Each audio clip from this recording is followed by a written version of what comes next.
బుచ్చిరెడ్డిపాళెం మండలంలోని చెల్లాయిపాలెం గ్రామంలో పారిశుద్ధ్య సిబ్బంది ప్రజల వద్ద నుంచి చెత్తను సేకరించే తీరును శనివారం ఎంపీడీఓ నారాయణ రెడ్డి ఆకస్మికంగా తనిఖీ చేశారు. అనంతరం చెత్త నుండి సంపద తయారీ కేంద్రాన్ని ఆయన పరిశీలించారు. ఈ సందర్భంగా ఆయన మాట్లాడుతూ రాష్ట్ర ప్రభుత్వం చెత్త సేకరణ పారిశుద్ధ్యంపై ప్రత్యేక దృష్టి పెట్టిందన్నారు. మండలంలో పారిశుద్ధ్యం మెరుగుపడేలా అధికారులు ప్రజలు కృషి చేయాలన్నారు. అలాగే సంపద తయారీ కేంద్రాలలో వర్మీ కంపోస్ట్ తయారు చేయడం జరుగుతుందని, దీనిని ఇంకా మెరుగుపరుస్తామని ఆయన తెలియజేశారు. మహిళా సాధికారతలో భాగంగా రాష్ట్ర ప్రభుత్వం మహిళా సర్పంచులను ఎంపిక చేసి శిక్షణా కార్యక్రమం నిర్వహించడం జరుగుతుందన్నారు. ఇందులో భాగంగా బుచ్చిరెడ్డిపాళెం మండలంలో 7 మంది మహిళా సర్పంచులు ఉండగా వీరికి వచ్చే నెల 2-3 తేదీల్లో నెల్లూరులోని ఎంపీడీఓ కార్యాలయంలో శిక్షణ ఇవ్వనున్నట్లు తెలిపారు. అదేవిధంగా గ్రామాల్లో దోమల నివారణకు ఫాగింగ్ చర్యలు సైతం తీసుకోవాల్సిందిగా సంబంధిత కార్యదర్శులకు ఆయన ఆదేశించారు. ఈ కార్యక్రమంలో సచివాలయ పారిశుద్ధ్య సిబ్బంది పాల్గొన్నారు.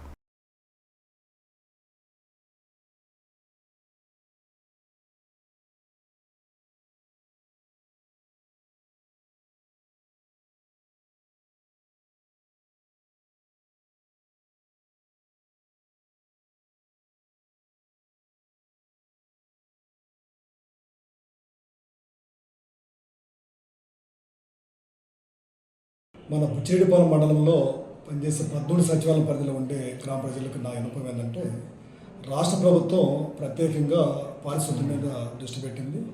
ప్రతి ఒక్కరూ ఆరోగ్యంగా ఉండాలంటే పారిశుద్ధ్యం లోపించినప్పుడు అంటువ్యాధులు ప్రబలి మనకి హాస్పిటల్కి వెళ్ళి వేలు ఖర్చు పెట్టుకోవాల్సిన పరిస్థితి ఉంది. అందుకని గ్రామాల్లో ఖచ్చితంగా ఉండే క్లాప్ మెథడ్స్తో డోర్ టు డోర్ తిరిగి చెత్త సేకరణ చేసేటప్పుడు కూడా తడి చెత్త పొడి చెత్త అనేది సపరేట్ చేసుకొని మన గ్రామం సమీపంలో ఉండే చెత్తను సంబంధ కేంద్రం తరలించి అక్కడ సెగ్రిగేషన్ చెప్పి ఆదేశాలు ఇచ్చినారు. ఇప్పటికే మనకు 5 మాసాలు అయింది. ఈ 5 మాసాల్లో ఇది ఎంతవరకు ఈ కార్యక్రమం సక్సెస్ అయిన దానికోసంగా ప్రజల నుంచి IVR కాల్స్ అని చెప్పి దాని ద్వారా సేకరించి దానికి సంబంధించి పాజిటివ్ రిజల్ట్స్ ఉందా లేకపోతే నెగిటివ్ రిజల్ట్స్ చూస్తున్నారు. ఇప్పటికైతే మన మండలంలో దాదాపు ఇది 6వ మాసం మంచి రిజల్ట్ ఉంది. ఇంకా కూడా దీని మీద ఇంప్రూవ్ చేసుకోవాలని చెప్పే ఉద్దేశంతో ఇప్పుడు మన మండలంలో అయితే ఆల్రెడీ రేపాల, దావరమడుగు, చెల్లాయిపాలెం, పెనుబల్లి, తర్వాత నాగమాపురం, ఇప్పుడు అదనంగా మనకి ఈ నెలలో మెనగల్లు కూడా యాడ్ చేశారు.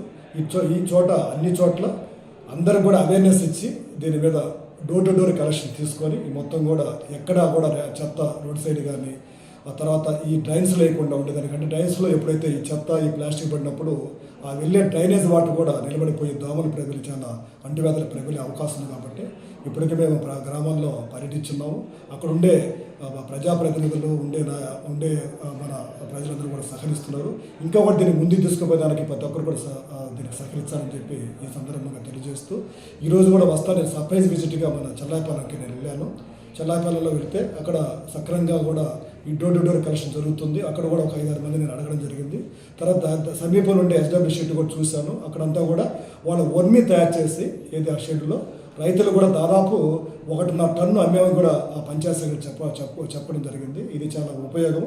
ఎందుకంటే రైతుల గారి అవగాహన కల్పిస్తే దానివల్ల వాడకం వల్ల జరిగే మన ప్రయోజనాలు ఎన్నో ఉంటాయి. కాబట్టి ఇది అందరూ కూడా దాదాపు మన మండలంలో 8 చోట్ల ఈ షెడ్లు ఉన్నాయి. అక్కడ కూడా వర్మీ కూడా తయారవుతుంది. దాన్ని ఇంకా కూడా ముందుకు తీసుకెళ్ళి అయిపోతున్న మళ్ళా కూడా దాన్ని వర్మీని తయారు చేసడానికి ప్లాన్ చేయాలి. ఇప్పటికే పంచాయతీ కార్యదర్శులకి ఇన్స్ట్రక్షన్స్ ఇచ్చాము. రాష్ట్ర ప్రభుత్వం దీని మీద ప్రత్యేక దృష్టి పెట్టింది కాబట్టి జిల్లా స్థాయి అధికారులు కానీ మండల స్థాయి అధికారులు కూడా అందరూ కూడా తిరుగుతూ గ్రామాల్లో చేస్తున్నారు. కాబట్టి ఇది ఓన్లీ సచివాలయ సిబ్బందే కాకుండా గ్రామస్థాయి అధికారులు కూడా ఇన్వాల్వ్ అయ్యి ప్రతి ఒక్కరు కూడా దీని మీద పూర్తి స్థాయిలో అవగాహన కల్పించేదాని కోసం మేము చర్యలు తీసుకుంటున్నాము. కాబట్టి ప్రజలందరూ కూడా దీన్ని సద్వినియోగం చేసుకోవాలని చెప్పి మరి కోరుతూ అందరూ కూడా త్వరలో మొత్తం అన్ని చోట్ల డ్రైన్స్ క్లీన్ చేసిన తర్వాత దాన్ని రిమూవ్ చేసి ఫాగింగ్ కూడా దోమల నివారణ కోసం ఫాగింగ్ అని చెప్పి ఇప్పటికే మేము పంచాయతీ కార్యాలయాలకు ఆదేశించాము. ఇంకొక విషయం ఏంటంటే రాష్ట్ర ప్రభుత్వము మనకి ఎక్కడైతే మహిళా సర్పంచులు ఉంటారో వాళ్ళని దృష్టిలో పెట్టుకొని స్థానిక సమరపాలనతో మహిళా సాధిక గ్రామాభివృద్ధి దిశగా మార్పు చెందేదాని కోసం వాళ్ళకి శిక్షణా తరగతులు కూడా ఏర్పాటు చేసి ఇప్పటికే కొన్ని డివిజన్ ఏరియాలో కొన్ని చోట్ల మండలాలు జరుగుతుంది.